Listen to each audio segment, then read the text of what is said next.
আমাদের কি হয়েছে আমরা মৃত্যুকে ভয় পাই না? আমাদের কি হয়েছে আমরা মনে করি না যে আমরা মারা যাব?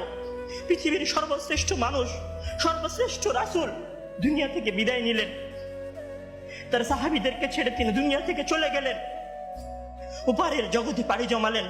আমাদের কি হয়েছে যে আমরা বিশ্বাস করতে চাই না, আমরা প্রস্তুতি গ্রহণ করি না মৃত্যুর জন্য?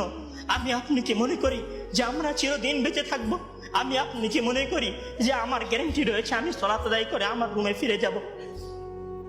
বিশ্বাস করুন হে আমার ছাত্র ভাইয়েরা, অবশ্যই আমাকে আপনাকে একদিন মৃত্যুবরণ করতে হবে, আমাকে আপনাকে একদিন এই দুনিয়া ছেড়ে চলে যেতে হবে।